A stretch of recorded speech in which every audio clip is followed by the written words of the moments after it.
Salut tout le monde, c'est Ario. Vous êtes content de vous retrouver sur la chaîne. Aujourd'hui, on plonge dans l'univers de l'architecture de données, un domaine qui devient essentiel dans quasiment tous les secteurs.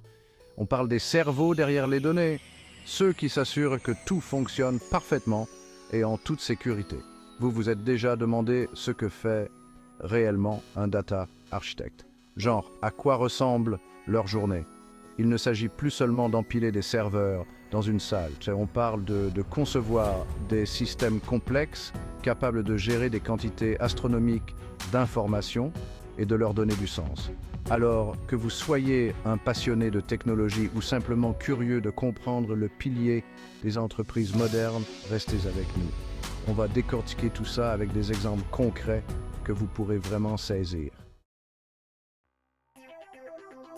Bon, commençons par une entreprise de e-commerce.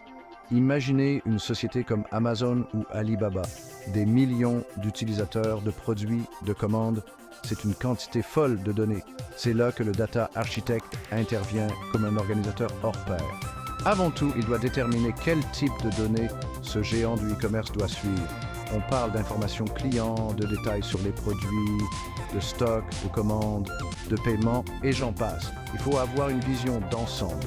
Ensuite, il y a l'infrastructure. C'est comme construire les fondations d'une maison. Le data architect décide quel type de base de données utiliser. SQL, NoSQL, autre chose. Chacune a ses avantages et ses inconvénients selon la manière dont les données doivent être accessibles et utilisées. Et c'est là que ça devient vraiment intéressant. L'optimisation des requêtes. Imaginez des milliers d'utilisateurs qui recherchent des produits en même temps. Le travail du data architect est de s'assurer que ces recherches soient ultra rapides, car personne ne veut attendre le chargement d'une page. Il utilise son expertise pour concevoir la base de données de manière à ce que la récupération des données soit fluide et efficace. On parle d'indexation, de mise en cache et de tout un tas d'autres techniques pour que tout fonctionne comme une machine bien huilée. Passons maintenant au monde de la finance. Les banques, avec toutes leurs transactions clients, leurs données d'investissement et leurs protocoles de sécurité, vivent et respirent les données. Pour un data architecte, c'est comme entrer dans un jeu à enjeu élevé. Construire un entrepôt de données pour une banque n'est pas une mince affaire. Il s'agit de collecter des données provenant de toutes ces sources différentes, ce qui, croyez-moi, n'est pas une tâche facile. Il y a les comptes clients, l'historique des transactions, les données de marché. C'est une énorme quantité d'informations qui arrivent de partout. Une fois qu'il a rassemblé toutes ces données, il est temps de leur donner un sens. C'est là que la transformation des données entre en jeu, les nettoyer, les structurer et s'assurer qu'elles sont exactes et fiables. Parce que, vous savez, la précision est plutôt importante lorsqu'on gère l'argent des gens. Et bien sûr, on ne peut pas oublier la sécurité. C'est une banque, après tout. Le data architect est responsable de la mise en œuvre de mesures de sécurité de pointe pour protéger toutes ces informations sensibles contre les accès non autorisés, les violations, etc. Pensez au pare-feu, au cryptage, au contrôle d'accès. C'est comme construire une forteresse numérique autour des données. Il doit se tenir au courant des dernières menaces en matière de sécurité et s'assurer que les données de la banque sont parfaitement protégées. Enfin, parlons du monde des médias. Pensez aux plateformes de streaming comme YouTube ou Spotify, aux géants des médias sociaux et aux organes de presse. Ils nagent dans un océan de données, générant constamment du contenu et des interactions avec les utilisateurs. Pour un data architect, cela représente un défi unique, gérer le big data. On parle de pétaoctets, voire d'hexaoctets de données, et cela croît de façon exponentielle chaque jour.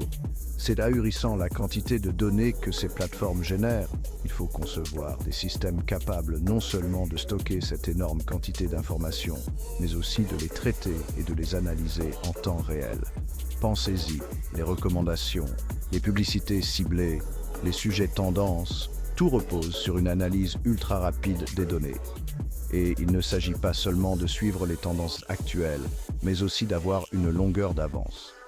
Le monde de la technologie évolue rapidement et les data architectes doivent constamment apprendre et s'adapter aux nouveaux outils et technologies.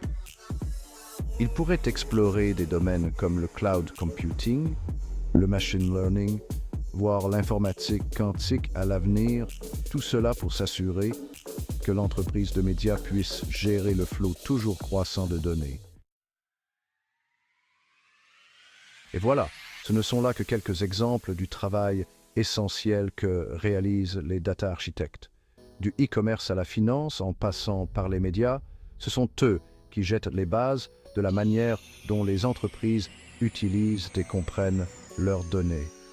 C'est un domaine en constante évolution et ils sont à l'avant-garde, s'assurant que les entreprises puissent répondre aux exigences de notre monde axé sur les données. Si vous êtes intéressé par une carrière qui allie expertise technique et réflexion stratégique, l'architecture de données pourrait bien être le choix idéal. Si vous avez trouvé cette vidéo utile, n'oubliez pas de liker, de vous abonner et d'activer la cloche pour ne manquer aucune de nos plongées dans l'univers de la tech.